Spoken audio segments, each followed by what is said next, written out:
Question number 17 है students, the standard combustion enthalpies of carbon, hydrogen and acetic acid are 393.5 kilojoules per mole minus 285.8 kilojoules per mole then minus 875 kilojoules per mole. Deduce the value of standard enthalpy of formation of acetic acid. तो students इसमें हम वही करेंगे, आपके पास oxygen के लिए आपको पता है कि वैल्यू 0 होती है. उसके बाद स्टूडेंट्स आपने एसिटिक एसिड के लिए कैलकुलेट करना है, तो उसी तरह आपने समेशन में वैल्यूज पुट करनी है. आपके पास डायरेक्ट में वैल्यूज डाल रही हूँ, मल्टीप्लाई करेंगे हम. सबसे पहले प्रोडक्ट्स से स्टार्ट करते हैं. 2 इंटू माइनस 393.5 आपके पास ऐड करेंगे, 2 से मल्टीप्लाई करेंगे माइनस 285 को, माइनस 285.8 को. देन स्टूडेंट्स आप इसमें से सब्ट्रैक्ट कर रहे होंगे रिएक्टेंट्स के लिए डेल्टा एच की वैल्यूज़, डेल्टा एच एफ की वैल्यूज़. आपके पास एसिटिक एसिड के लिए कितनी वैल्यू है, माइनस 875 है. ऑक्सीजन के लिए वैल्यू 0 आएगी तो हम उसको मैंशन ही नहीं करते. आपके पास है एसिटिक एसिड के लिए माइनस 875 प्लस 0.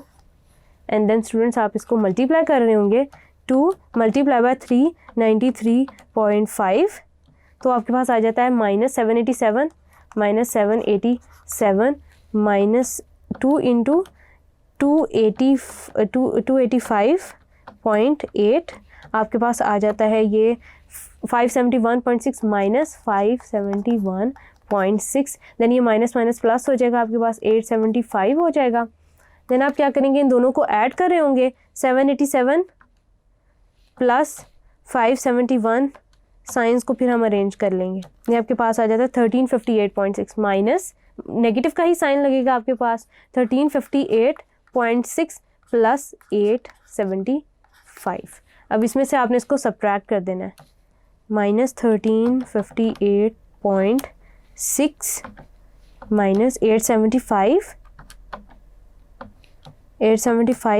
483.6. तो स्टूडेंट्स आप नेगेटिव साइन लगाएंगे यहाँ पे, आपके पास आ जाता है, क्योंकि ये वाली वैल्यू बड़ी है, 483.6. आपके पास क्या आंसर आ जाता है किलो जॉल्स के अंदर, किलो जॉल्स पर मोल. तो स्टूडेंट्स आपके पास वैल्यू आ जाती है standard enthalpy of formation of acetic acid.